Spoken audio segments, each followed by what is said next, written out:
Breaking news. SLBC టన్నెల్లో సహాయక చర్యలు కొనసాగుతున్నాయి. సొరంగంలో చిక్కుకున్న 8 మంది కార్మికులను రక్షించేందుకు తీవ్రంగా ప్రయత్నిస్తున్నారు.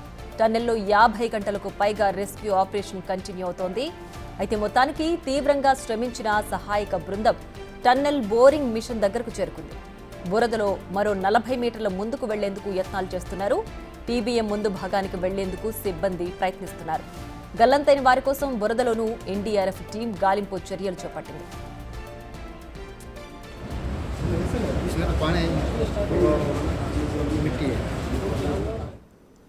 బురదలో కూడా వ్యక్తులను గుర్తించే పరికరాలతో సర్చింగ్ కొనసాగుతోంది.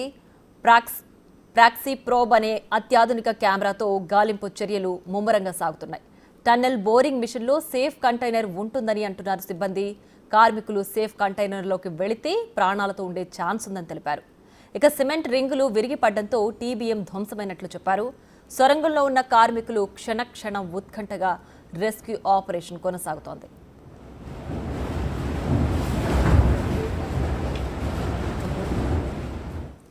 ఇదే అంశానికి సంబంధించి మరింత సమాచారం మా ప్రతినిధి రాణా అందిస్తారు. ఎస్ఎల్బీసీ టన్నెల్లో ఇరుక్కుపోయినటువంటి 8 మందిని కాపాడడం కోసం రెస్క్యూ చేయడానికి అధికారులు చాలా తీవ్రంగా శ్రమిస్తున్నటువంటి నేపథ్యంగా పడితే ఇప్పుడు ప్రస్తుతం నేను టన్నెల్ వద్ద ఉన్నాను. ఏ రకంగా కూడా వందలాది మంది అధికారులందరూ కూడా పెద్ద ఎత్తున కూడా వచ్చి నెక్స్ట్ లోపలికి వెళ్ళడానికి వాళ్ళు ప్రయత్నాలు వారు చేస్తున్నారు. దాంతోపాటు లోపల ఉన్నటువంటి పరిస్థితులు ఎప్పటికప్పుడు అంచనా వేస్తున్నారు. ఇప్పటికే మంత్రులు కూడా ఇక్కడికి వచ్చారు. మంత్రులు కోమటిరెడ్డి వెంకటరెడ్డి కానీ వీళ్ళందరూ కూడా ఇక్కడ ఉన్నటువంటి అధికారులతో కూడా వాళ్ళు సమీక్ష సమావేశాలు నిర్వహించారు. ఎప్పుడైతే లోపలికి వెళ్ళినటువంటి బృందంతో కూడా అక్కడ ఉన్నటువంటి ఎగ్జాక్ట్ సిచ్యువేషన్ అంతా కూడా వాళ్ళు కనుక్కొని ముఖ్యమంత్రికి తెలియజేస్తున్నటువంటి నేపథ్యం అయితే కనపడుతుంది. సో ఇది 3వ రోజు కాబట్టి ఆల్మోస్ట్ చాలా సమయం కూడా గడిచిపోయింది. సో దాంతోపాటు లోపల టన్నెల్ 13 కిలోమీటర్ నుంచి ఎక్కడైతే ఎగ్జాక్ట్గా స్పాట్ జరిగిందో ఇన్సిడెంట్ ఆ కుప్ప కూలిపోయినటువంటి ఆ ప్లేస్ దగ్గర బురద నీరు కూడా చాలా ఎక్కువగా ఉంది. దాంతోపాటు దాని వెనక చాలా వరకు కూడా పెద్ద ఎత్తున వాటర్ అనేది నిలిచిపోయినట్టుగా అధికారులు చెప్తున్నారు. ఇప్పటికే సింగరేణికి సంబంధించినటువంటి అధికారులు కూడా వచ్చారు, లోపలికి వెళ్ళారు. లోపలికి వెళ్ళిన తర్వాత వాళ్ళు కూడా ఒక పూర్తిగా అవగాహనకు వచ్చారు. ఎందుకంటే ఇప్పుడున్నటువంటి పరిస్థితుల్లో చిక్కుకుపోయినటువంటి 8 మందిని రక్షించడం అనేది చాలా కష్టతరమైనటువంటి పనిగా కూడా వాళ్ళు చెప్పినటువంటి నేపథ్యం కనబడుతుంది. ఎందుకంటే ఇప్పటికే సింగరేణి సంబంధించినటువంటి గనుల్లో కూడా చాలా వరకు కూడా ఇలాంటి విపత్కరమైనటువంటి పరిస్థితుల్లో కూడా పనిచేసినటువంటి కార్మికులను కూడా ఇక్కడికి తీసుకొచ్చినటువంటి నేపథ్యం కనబడుతుంది. సో మనం విజువల్లోనే చూస్తున్నాం. ఇప్పటికే ఫైర్ సంబంధించినటువంటి అధికారులు తెలంగాణ, దాంతోపాటు ఇటువైపు టీజీ సంబంధించినటువంటి సివిల్ డిఫెన్స్ అధికారులు, దాంతోపాటు ఎస్డీఆర్ఎఫ్ తెలంగాణకు సంబంధించిన ఎస్డీఆర్ఎఫ్ డిపార్ట్మెంట్ సభ్యులు వీళ్ళందరూ కూడా పెద్ద ఎత్తున కూడా ఇక్కడికి వచ్చారు. ఇక్కడ జరుగుతున్నటువంటి రెస్క్యూ ఆపరేషన్లో కూడా వాళ్ళు పాల్గొన్నటువంటి నేపథ్యం అయితే కనపడుతుంది. సో దాంతోపాటు ఎప్పటికప్పుడు ఈ లోకో ట్రైన్స్ కూడా వారు సిద్ధం చేశారు. సో సిబ్బందిని ఎక్కువగా పంపించాలన్న ఉద్దేశంతోనే వారు ఈ రకమైనటువంటి చర్యలు కూడా తీసుకున్నటువంటి పరిస్థితి కనపడుతుంది. సో దాంతోపాటు నిరంతరం ఎప్పటికప్పుడు ఇక్కడ కమాండ్ కంట్రోల్ రూమ్ను కూడా ఏర్పాటు చేసుకున్నారు అధికారులు కానీ వీళ్ళందరూ కూడా. ఇటువైపు మనం చూస్తున్నాం.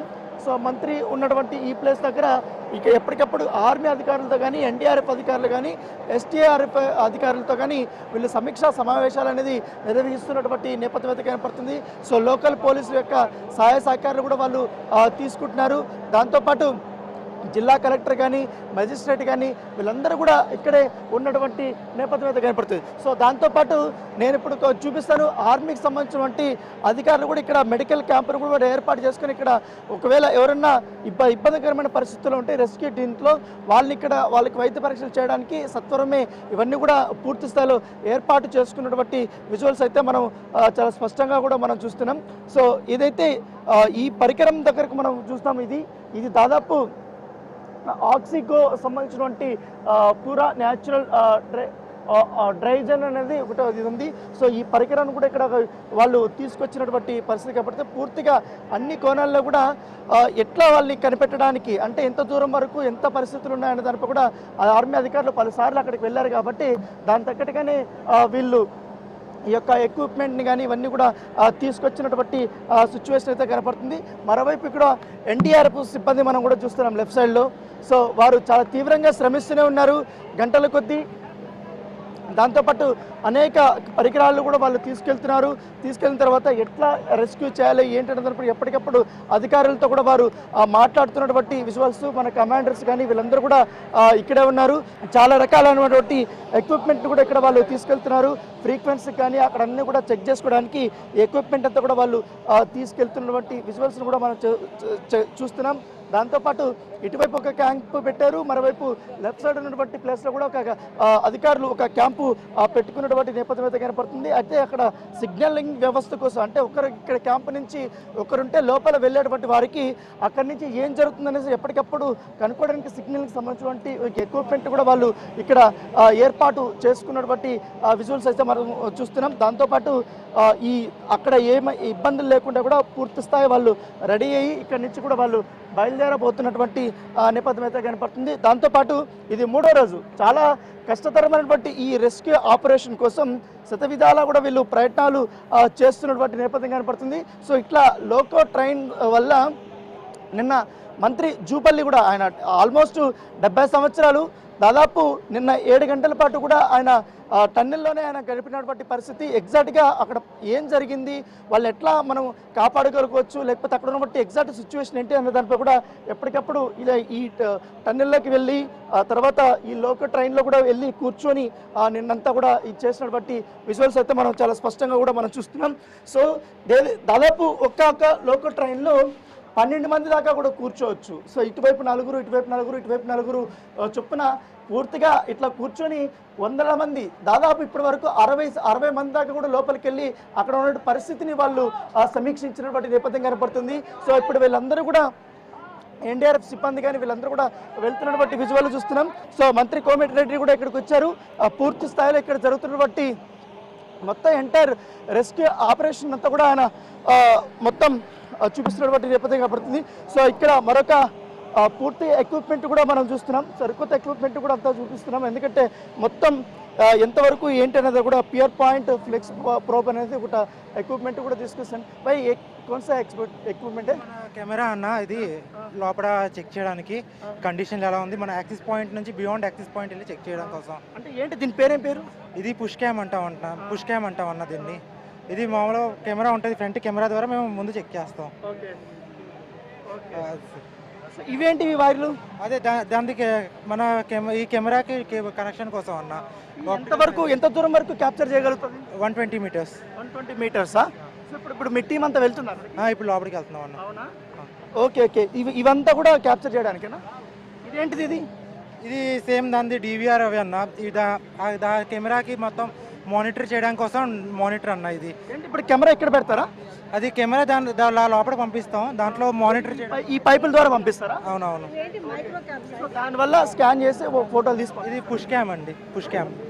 పుష్ క్యామ్ని కూడా వాళ్ళు అధికారులు రెడీ చేస్తున్నటువంటి విజువల్స్ని మనం చాలా స్పష్టంగా కూడా చూస్తున్నాం.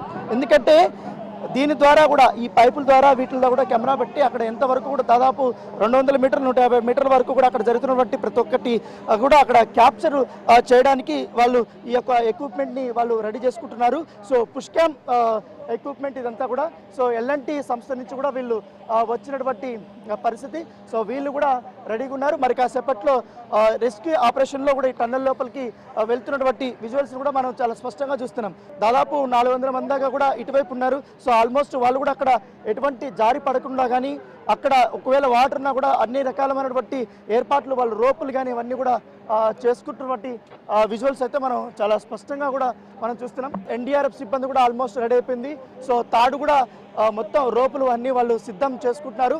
దాంతోపాటు ఈ అక్కడ ఎలక్ట్రిసిటీ ప్రాబ్లం ఉంది కాబట్టి అక్కడ ఏమీ కనపడదు కాబట్టి ఈ హెడ్ లైట్స్ను కూడా వాళ్ళు పెట్టుకుంటున్నటువంటి విజువల్స్ కనపడుతుంది. ఎందుకంటే తెలంగాణకు సంబంధించిన SDRF సిబ్బంది కూడా వీళ్ళు గతంలో చాలా వరకు రెస్క్యూ ఆపరేషన్స్లో వీళ్ళు పాల్గొన్నటువంటి వ్యక్తి.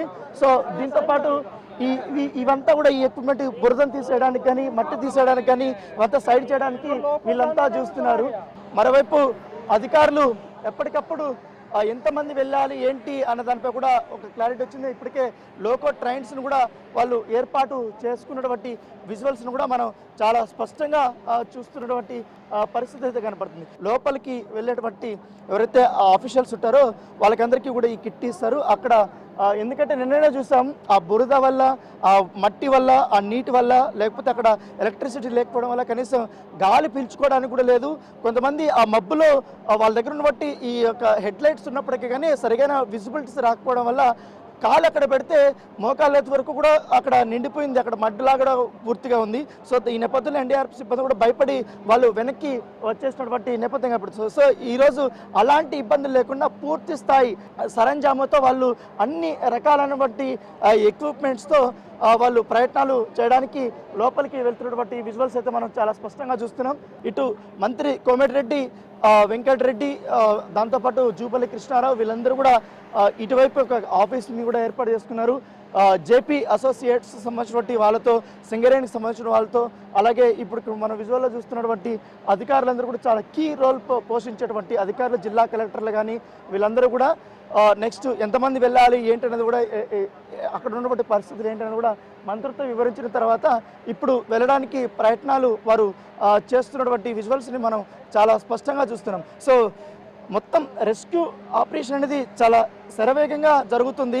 దాంతోపాటు నిన్న సిగ్నలింగ్ వ్యవస్థ లేదు, ఒకరికొకరి కమ్యూనికేషన్ అనేది చాలా ఇబ్బంది పడింది కాబట్టి ఇవాళ ప్రత్యేకమైనటువంటి సిగ్నల్ని కూడా వాళ్ళు తెప్పించుకున్నారు. దాంతోపాటు ఎక్విప్మెంట్ కూడా తెప్పించుకున్నారు, ఆక్వా ఐని కూడా తెప్పించారు. ఎందుకంటే అది దాదాపు ఎంతవరకు ఉన్నా కూడా 2 కిలోమీటర్ వరకు 3 కిలోమీటర్ వరకు క్యాప్చర్ చేయగలుగుతుంది. అంటే లోపల ఏమంత మట్టి ఎంత ఉంది, ప్రమాదం ఎంత ఉంది, దాంతోపాటు నీళ్లు కానీ ఇవంతా కూడా ప్రమాద స్థాయి ఎంతవరకు ఉంది, ఒకవేళ 2 కిలోమీటర్ వరకు ఏమేమి ఉంది అన్నదానిపై కూడా ఇప్పుడు ఉన్నటువంటి 8 మందిని కూడా కనిపెట్టడానికి అది చాలా ఉపయోగపడుతుంది అనేసి కూడా అధికారులు వారు చెప్తున్నారు. సో అంతా సర్వం సిద్ధమైంది. మరి కాసేపట్లో ఇక్కడి నుంచి లోపలికి మరొక 50 మంది బృందం టన్నెల్ లోపలికి ప్రవేశించి ఈ రెస్క్యూ ఆపరేషన్ అయితే చేయబోతున్నారు.